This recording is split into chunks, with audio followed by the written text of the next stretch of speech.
Space, the final frontier. Well, okay, not really. All right, take two. Here in the Mitten State, welcome to Code 47, bringing you all things Star Trek, spanning the quadrants, the best thing since the neutral zone.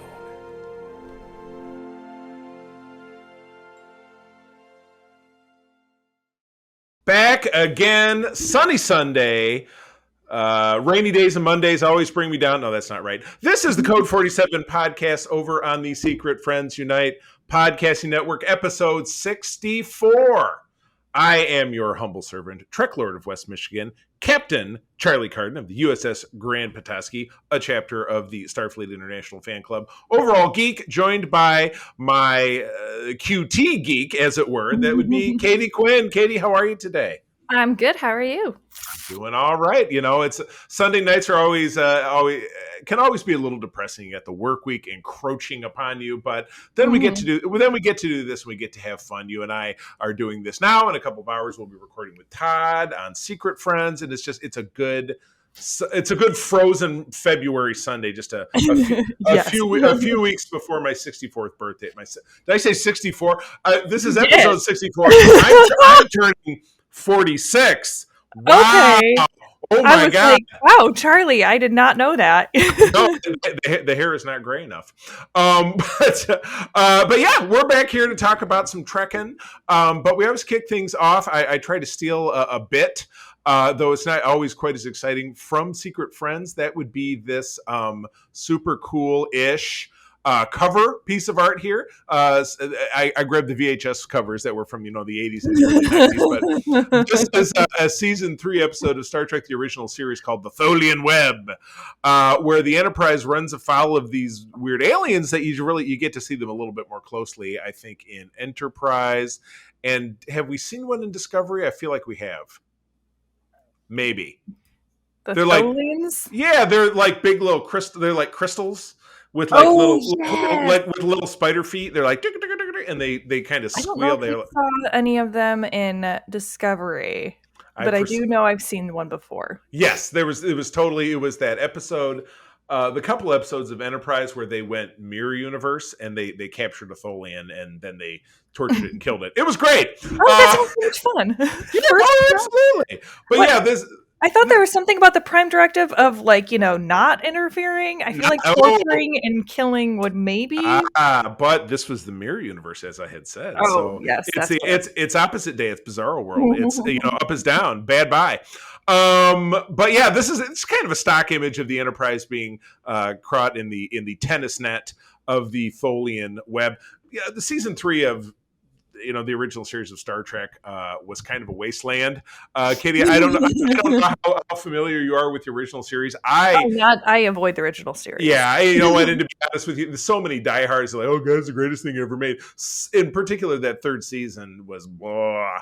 So this was very close to the end. This was pretty close to the end of that series. So by the end of the series, they had less and less money to make anything. The effects were bad, the scripts were crappy. I think they're giving episodes to the janitor, maybe the UPS guy. It was a bad situation. So anyway, that's 64.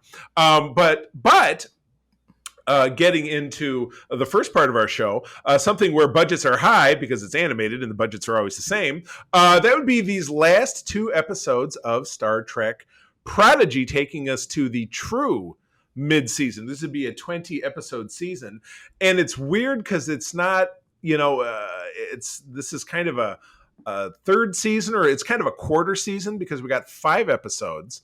They brought Discovery back. They stopped Discovery. They brought this back. Now they're bringing Discovery back. So we have these 10 episodes, but they didn't air in any kind of sequence. I mean, it doesn't really matter. But what's kind of cool about this one is that it was a 2-parter, and it gave you the really, truly kind of nice Star Trek vibe to it. I really liked it. I watched it again this afternoon. So, Katie, tell us about A Moral Star Part 1, Episode 9. Yes, the crew forgoes their dreams of Starfleet to return to Tars Lamora in a no-win scenario. And they are in cat boots all the while. I'm sorry. I was thinking, unless we come up with something better, which I know we will, that's just totally what I would call this episode. I like cat hoots. That's awesome. But this was cool. So you have this kind of ragtag group of ding dongs, led by this kid whose guts you hate. I know you've said it time and again. He's getting better. I'll acknowledge that. He is getting it just better. Took him 10 episodes. Exactly. It's the last horse to cross the finish line, without a doubt. Mm-hmm. But he, even he recognizes that, their opportunity to go back and rescue the miners from this mining colony, which is where we started the series, from the, I keep wanting to call the bad guy the Overlord. What is it? What is he called again? I think he's called the Overlord. The Overlord works for me. I'm sometimes bad on details, but thank God we have Wikipedia up, which could actually answer the question. Yeah, they... not seeing it at first blush, but we will get to it eventually. But I like this. This was some nice setup. Dreadnought is his robot guy, which I love because the Diviner. He's the Diviner. The Diviner. There we go. Right, the Diviner. So isn't that the tuning fork that they use? Ding. Oh, that's a divining rod, isn't it? I don't know. I think so. I don't know. Or divining rod is supposed to find water, maybe. Maybe I would just keep thinking the inanimate carbon rod from Deep Space Homer episode of The Simpsons. in Rod We Trust. But yeah, so they're being given an opportunity to go back because the Diviner needs the protodrive. He needs to be able to take the protostar, and he needs to get back. He wants to get back to Starfleet. That's his original plan, but we don't know why just yet until we get into part 2. So highlights of part 1 for you. What really stood out to you? I really enjoyed how they finally were acting like a team. They seemed like they were finally listening to each other, acknowledging each other, and kind of being able to lean on each other's strengths without any of them acting like idiots or being really foolhardy. So I thought that was really nice. And overall, it probably was this set was probably my favorite set out of the series, which isn't, as you were saying, isn't saying much because I wasn't a super fan of the series. But, I thought if they continue this upward trend, I might be more apt to continue watching it. Even when I don't have to do a podcast review. I got you. Yes, when it's homework, like the reading we did for Secret Friends this week. That was a lot of. We're gonna have to pick a because you and I got to pick 5 or 6.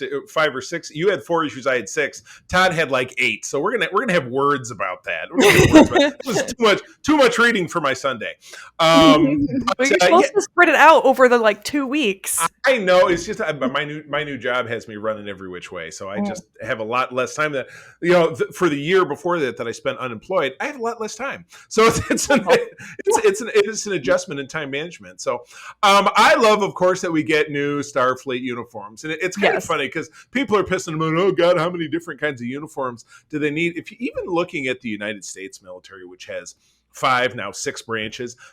They share some uniforms. They have a lot of unique uniforms. Starfleet is a shared service. They do a lot of different stuff. So I think it's super cool, particularly from the perspective of a cosplayer, to have all these different cool options and to have, comm badges that are slightly different, but just to have, the rank pips are all the same. I like that, or the different boots on the lower decks outfits. It's just fun. It's fun. It's supposed to be fun. It's the future. It's not like you have to go out and, spend all this money as a, service person to buy all these outfits. Everything comes out of a replicator. There's no money. So you know what? Have all the different uniforms you want. It's just, sometimes it's good. They kind of look like each other. And we got another variation at the end of the next episode, but I don't necessarily want to jump all the way to the end. But here's something that I missed in going back and doing some research, because I'm trying to figure out, where's Chakotay? What happened to Chakotay? And why was Protostar just sitting there on that planet? And tell me if you missed this as well. Protostar, after Chakotay got separated from, and I was going back and reading some of the older captions of the show, was thrown backwards in time and had been sitting there on that planet for 20 years. Oh, I did not know that. Exactly. So I read that and I saw the date. The Protostar was on Tars Lamora in 2366. I'm like, 2366? This is 2383. That's very commonly spelled out in some of this language. But yeah, that was said when the oh my god, I'm gonna screw up. Then it went not Dal, but who's the other girl? Who's the girl? Oh, Quinn. When Gwen finds out kind of her own backstory, that piece of information was in there, and I just totally missed it. So I feel like a total dope. So misery loves company. So thank you for also being ignorant. I appreciate it. So moving into episode 2. Yes, our crew has been stranded. The diviner was successful in kidnapping the ship, but he did take Gwen with him. He also transformed Janeway into an evil Janeway. Yeah, we got goth Janeway. Yeah, she really got that. So she looks a little, she kind of a little bit more has their style. And what he also did when he was leaving the planet in episode 1 is he did a shot of phaser blast at the protective shield for the mining colony so that they would all suffocate, which is just what a great, super cool thing that is new. Thanks, buddy. It's kind of his scene. That makes sense. I guess, yeah, that's really up his alleyway. So from that, they are, we see our crew obviously back on the planetoid, trying to figure out a way to restore it. But they use Starfleet tech for the first time to help these other, slave miners be able to speak to each other because they don't have the UT. So now you got the cat person talking to the rock person, and by doing this, they're creating their own little cooperative federation of people working towards a common goal. But back on Protostar, which is protostarring its way back to the Alpha Quadrant and they're all the way out in they went up to the Gamma Quadrant, then they came back to the Delta Quadrant, and now they're on their way. It's a whole ping pong. If you can see the map behind me, they went from they were here, and they went here, and it was a whole thing. But yeah, it's where the diviner reveals this evil plan, and it was very Thanos like. It was very he takes her into a holodeck program. He's like, "This is our home world. It was beautiful," and she was like, "I thought you told me it was wiped out. I thought we were the last members of our species." She said, "We are in the future. We are, because here's the deal. It was revealed to me that because of Starfleet and the Federation, there was a plague or a catastrophe that totally wiped out our planet because of Starfleet." I think he said about a civil war, because when I think he explained it when they did first contact after they left, there was a civil war for those who wanted to be embraced by the Federation versus those who wanted to be isolationists. Yes, exactly. Exactly, and that led to this huge civil war. Yeah. Exactly correct. So catastrophe of a different type. So his grand solution is, well, I'm going to go back, and because this happened in the future, I'm going to go back and I'm going to wipe out the Federation, and that way they can't hurt us. That was totally stolen from the whole, that reminded me of Titan in Avengers Infinity War and Thanos doing this is what it was like, and eventually because there were too many people, they ate all the food and everybody died or whatever. But this was a plot line of a movie. This is killing me. Where it was the same thing. They went back to retroactively. It's kind of like a Terminator. I say, well, I mean, it's Terminator for sure. I feel like there's something that's super closely analogous to this. Now I need to look at. Now I need Memory Alpha to bail me out. But while I look, give me your thoughts. What did you like? What did you dislike? I liked that Gwen kind of got to hold her own against her father. I thought that was really great. Because there was a moment where they were kind of playing it off like she was going to agree with him, be like, oh yeah, well then we have to destroy the Federation. And she flat out tells him, you cannot substitute one tragedy for another tragedy. You can't wipe out an entire race or, the entire Federation just because you don't want this to happen to our people. Like, just go talk to them. It was great. You can't tragedy stack. It's not it's not like stacking coupons at the grocery store. No, it's not. You don't get to swap them out. Oh man, tragedy stack. I think I just found a great name for the episode. We'll see. Tragedy stacking. We'll see if we come up with something better along the way. But right. No, it's going to drive me nuts because there's like a sci-fi equivalent. Like this was a plot line from something else, and if it's a Star Trek one, I'm going to kick myself. But even just looking at the notes here in Memory Alpha, it's not really jumping right out at me. So, but lots of great tidbits in this. Obviously, in the end of it, good triumphs. You see Zero use his Medusan powers. Medusan, that's actually from the original series, from season 3, if I'm not mistaken, in an episode guest starring your favorite actress, Diana Muldaur, who is Dr. Pulaski, where she plays a blind scientist who's able to interact with this non-corporeal creature whose non-corporeal appearance causes madness in humanoid life forms. And that's why Zero wears his little ball suit with his hand. So when he lets himself out of it, he drives the diviner nuts. But unfortunately, the catches a bat glare, which also knocks Gwen out, but she's eventually able to be healed. So our people are successful, and they're able to take the diviner's ship, which they use to escape from Taz Lamora, the asteroid colony, and give it to the asteroid miner slaves, and they're able to go out and kind of seek their own destiny, like the Cylons at the end of Battlestar Galactica. Exactly. There you go. There's a tag, but that still is just absolutely killing me that I can't remember that this. You're gonna remember it like halfway through our reviews of TNG, and it's just gonna be like that. Or it's gonna be like I'll remember it while we're recording with Oxford, and I'll just blurt it out like a crazy person. But c'est la vie. Also, yes, that's also possible. But there were some killer nuggets at the end of this. So when the protostar blasts away and then they cross into the sensor range of what would essentially be Starfleet, there's a fade out and it fades in with a blinking light, and it pulls back to the face of a Starfleet ensign in a very, notably Starfleet looking kind of uniform. That's a nice cross between a Starfleet dress uniform and kind of the All Good Things uniform. That was what our co-host Peter pointed out to me over on Discord. But she says, Admiral, we've got a spot, and whips around, and it's Admiral Janeway is in command of the ship that is clearly looking for the protostar. But when they pull back out of that shot, she is flying the USS Dauntless, which was the fake ship from one of the I think the season 4 finale of Voyager, with a guy who tried to trap the crew and say, hey, this is a ship from Starfleet. They flew it here. Why don't you get on? And then he was just going to fly him into Borg space and kill him. Does that sound familiar? Ray Wise was the guest star. Ray Wise. So, yeah.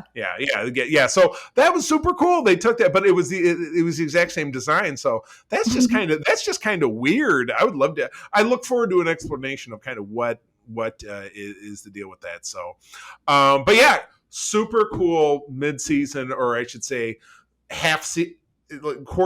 mid-quarter, third season finale, whatever it is you want to call it. But yeah, I agree with you. I was the most engaged and kind of really on board with the series at this point, because there were a couple of filler episodes here and there that were very tropey. We had the time fractured one, which was the most recent, which was a lift from an episode of Voyager. They had the Kobayashi Maru one, which kind of felt like it was guest star heavy, like if it was a sweeps episode, like, oh, we got Spock and Scotty and Beverly Crusher and Odo and blah blah blah. Where this really felt like it moved the needle for the characters, and like you, I really enjoyed that. I think that's the best. So now we get Discovery back for 7 more episodes, and then if I'm not mistaken, the last 3 of those 7 will overlap with Star Trek Picard. So we're going to have just a total shit ton of stuff to talk about. It's totally nuts. Yeah, so much stuff. But that gets us into segment 2. Now, you said last week you would consider singing. You cut loose? All right, here. Are you ready? You got it. Never gonna give you up. Never gonna let you down. Wait a minute. Katie Rickrolls us. New name of the episode. Oh my goodness. Oh, okay. I love it. All right. But at any rate, it's been a long road. We are into part 2 of season 2 of Star Trek: The Next Generation, airing just kicking off the last year of the 80s decade, 1989. We've got 5 episodes to talk about, the first of which is The Schizoid Man, directed by Les Landau, who's a guy who did a lot of TNG. The screenplay by Richard Manny and Heinz Beimler, who was a guy who did a lot of TNG, and Tracy Torme, who was a bigger name, I believe, in season 1, and then I think he kind of fell off the map in season 2. January 23, 1989 was week of. Scientist Dr. Ira Graves, actor W. Morgan Shepard, who shows up a couple of different times in Star Trek. I think he was the Klingon warden in Star Trek 6 on Rura Penthe, and he had a role in an episode of Voyager 2. So anyway, he's a face you end up seeing. But at any rate, he cheats death by uploading his memories and personality into data with wacky results, which he doesn't say. Yeah, he's kind of a creepy scumbag, Yes, genius. he is. And Yes, he so, is. he has inexplicably a young, super cute assistant who lives with him, who after he dies, she comes aboard the Enterprise. And he just starts being super creepy with her. He's being insubordinate to Picard. He's just overall kind of just being a total jackass. And obviously, through that, the crew figures it out. Yeah, I mean, once again, Brett Spinner, amazing, wonderful. His talent does never ceases to amaze me because he has to take on this role, which is very opposite of Data, and so you get to once again see his acting chops, which is great. But I wanted to strangle this man immediately. I was super thrilled when I found out that he was going to die because I was like, I don't want to spend more than 5 minutes with him. At one point, he says, "Women aren't people," which I loved. That was great. I was like, "You just saying the quiet part out loud." Okay, buddy, that's fine. How can I tell them because of the freezing process? I have no inner monologue. Yeah, exactly. Yikes! Oh, it was bad, but no, Yeah. it was cool. You're right. For nothing else, the episode really highlighted Brent Spiner's incredible abilities as an actor, his range, Mhm. and it also gave us the very inexplicable Data tries to have a beard part at the beginning of the episode. I thought I was really hoping because I don't remember a lot of these episodes. So when I saw him show up and he had the Riker beard, I was like, please just let this entire episode be a spoof of Data, like satirically mimicking Riker, not Yes. understanding why it's funny. Like, I just want Data trying to be, because he's like, when I stroke it like that, and it's the exact same way that Riker strokes his beard. He just like, does it look like I am thoughtful? And I was like, My God! And what's funny is that Riker just had the beard since the beginning of right. season 2. We're only six So episodes in. yeah, so Data's is he trying to emulate him? Is he trying to make fun of him? But Right. he never makes it out of his quarters with the beard because obviously it's just he took his patches and a little glue and boop boop boop boop, Yeah. which is funny. I bought a fake beard once too to try to do a Riker, and I'm like, this looks so ridiculous. I think I threw it in the trash. I'm like, that was $40 well spent. Thank you very much. The things we do for cosplay. But anyway, moving on. Katie, episode 7. That's all you. Yes, the Enterprise receives a distress call from the USS Lantry, discovering its crew has apparently died of old age. The race is on to solve the mystery before scientists on the research colony suffer the same fate. Womp womp. Episode, by the way, is Unnatural Selection, directed by Paul Lynch, written by John Mason and Mike Gray from January 30 of 1989. Well, this was a Pulaski episode, so I already know that you love it. I mean, it's not. There's not. I really, really did. Oh well, I'm being genuine. take it away. Tell me why you loved it. I really wish this would have been the first episode that we met Pulaski, because I think it was a great way to develop her character. It showed that she had kind of the chops and the grit. It gave reasoning as to why she's so abrasive sometimes with Picard, and it felt like it was a much better dynamic to introduce her, because you were able to sympathize with her. You saw that she was always putting the crew first instead of the weird way that they had her like bickering with Data and trying to undermine Picard and all of this other Right. weird stuff, because like that stuff makes sense once you know her character, but when you don't know her character, she's just coming off as a dick. Right. And it's funny, you would in a lot of ways with all television programs, everything's a work in progress. So it's not necessarily that they figured out at the end of season 1, well, Gates McFadden's not going to come back. We need to find a different character who's going to be, the chief medical officer. And so we'll do some casting and blah, blah, and we're going to have this Dr. Catherine Pulaski character. And she's going to be like this. And she's going to kind of like be McCoy, like Dr. McCoy, where she's really grumpy and yada, yada, yada. But yeah, you're right. You really, you know the what, but you don't know the why. And this is the why. No, I agree with you. I think it's a great episode. I particularly love being from someone who has a kind of a military background in my family. I love the kind of the ceremony they have at the end where they have to destroy the Lantry because it's the infected ship, and they don't they know they don't want anybody else to board, so they all stand up in honor and respect when they have to. Boy, it was and Worf really nailed it. One shot, and the whole thing blew up, and there was nothing left. Just absolutely love those early special effects. So yeah, no, I really dug on it. I think it was really well made, and it's a great sci-fi plot. Obviously, in the end of it, these this colony of super children, their immune systems were so powerful that their super genes sensed a virus in one of the visiting Lantry crew and turned that virus into a disease that made them age real fast, which was also a lifted plot line for the original series. They did that in the episode The Deadly Years in season 2.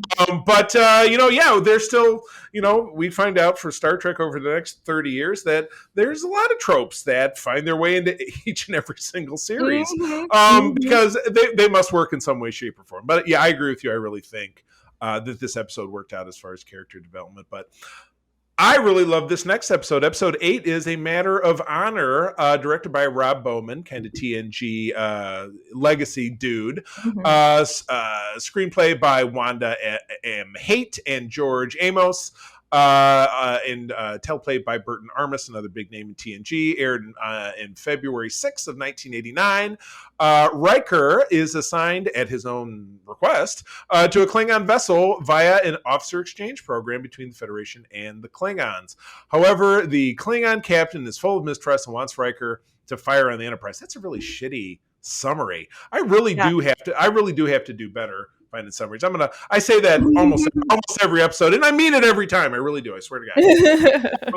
But I really dug this. I felt like this was the first episode, and this was prior to Ronald D. Moore being a part of the Star Trek world. He wrote a spec script in season 3 about Klingons that kind of began his career not only in Star Trek but also his career in general, because he was a young man when he did that. But so this was a pre-Ron D. Moore Klingon story, and it's one of two, because the first one was at the end of season 1, where it was the first thing to really feature Worf. They picked up some Klingons off a freighter, and it turns out they were renegades trying to escape. Yada yada yada. I'm sure you know the episode I'm talking about. Oh yeah, that's one where they hold his eyes open so they can watch him die. That invented that Klingon death chant, exactly. But this was great. This was the first time we got put on a Klingon vessel.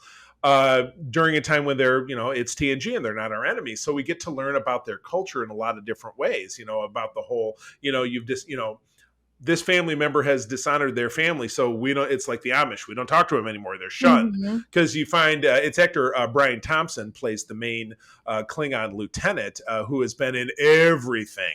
Trust me, you don't even need to take this guy's makeup to read, because he's a real iron jaw and really expressive eyes. You know the guy I'm talking about. He's just been in absolutely everything. Yep. And this was great. And again, it was a Riker episode. Riker's my favorite TNG character. He's on my wall up here. I really kind of walk like him and talk like him, and sometimes because I grew up watching him and I always thought this dude is the dude. But he really artfully navigates around the situation where it turns out when the Klingon vessel picked him up, a parasite, which was on the Enterprise hull, unfortunately got onto the Klingons hull. And so when the Enterprise discovers this, they go back to help. But this, jerkwad Klingon captain's like, they're coming to kill us, blah, blah, blah. So Riker has to do some sleight of hand. And this also introduces the whole killing your superior officer if they're unfit for duty, or relieving them in a forceful way, which Riker does, but he does it with this great understanding of Klingon culture, which even the Brian Thompson character commends him for. So I really dug it. I thought it was a really well written episode, especially for the super uneven, season 2, where you're getting a lot of like, I thought they did this well. Yeah, and I would definitely agree. Like after watching Unnatural Selection and then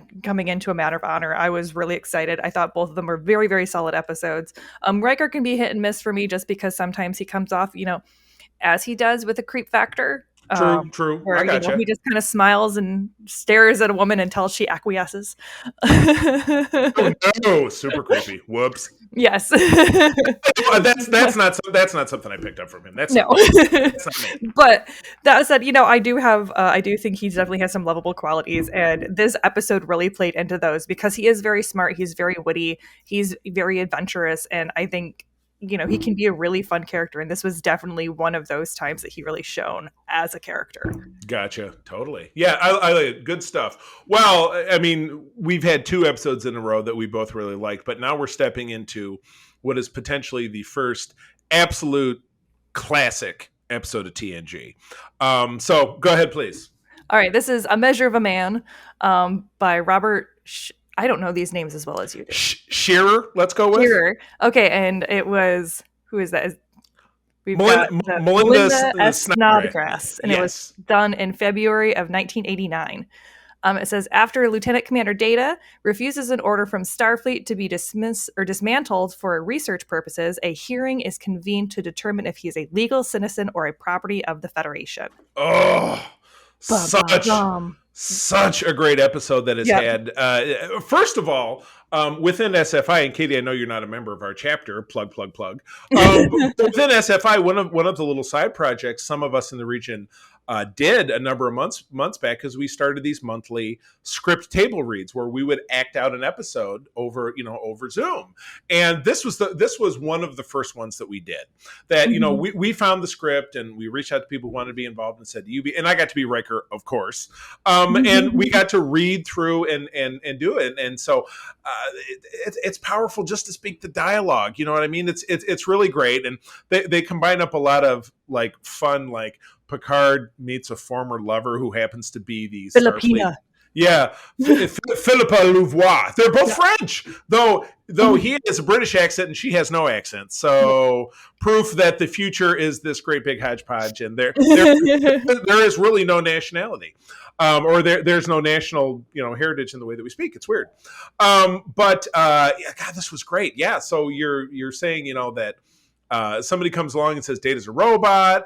I've got a theory of how to reproduce him, so I just want him, so give him to him. This would be a Commander Maddox, who we end up seeing the same character, though not the same actor, in Picard as a much older man, because that whole first season of Picard, you've seen Picard, haven't you? Mm-hmm. Okay. Yes.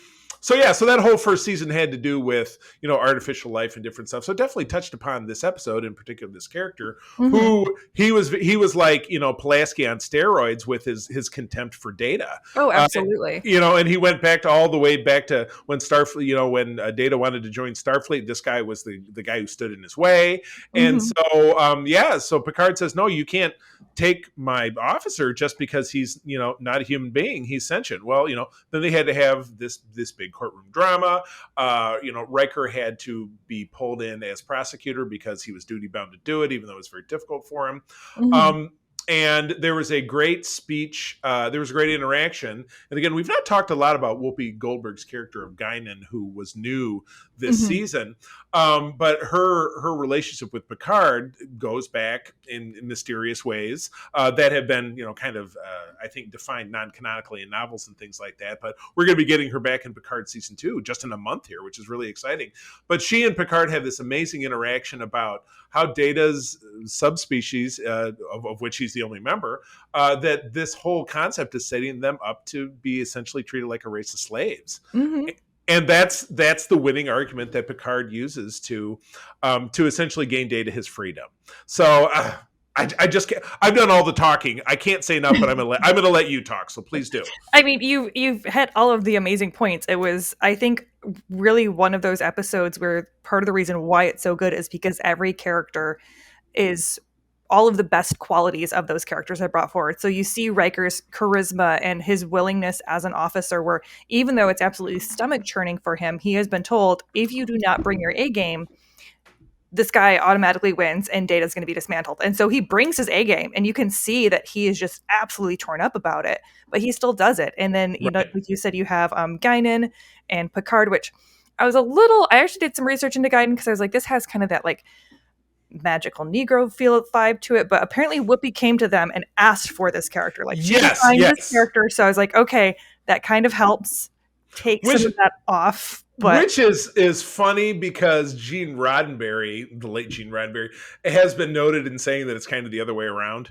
That he approached her, but then she approached him. So that was kind of unclear. I tend to believe a little bit more of what you're saying. That makes a hell of a lot more sense. Yes, and that, or at least I don't know if it was that Gene approached her about a character and they collaborated and made this character together. Gotcha. Is maybe what I was. So it definitely sounded like she had some collaboration in the creation of this character. So I was like, well, that's good that you don't at least have this like feel good Black woman who just shows up to help all of the white protagonists and make sure that their lives are better.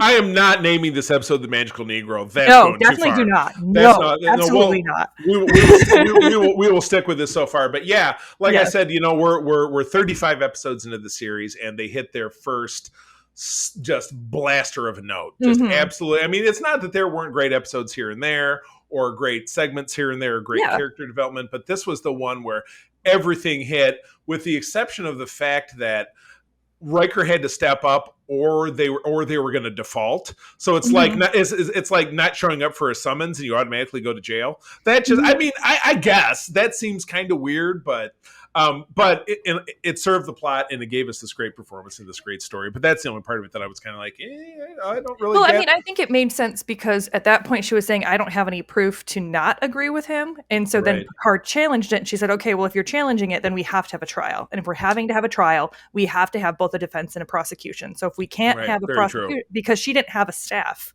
because it was a new station or a new station, a new starbase, a new space starbase. So yes, in space, in space. Big surprise. Where you usually have Star Trek.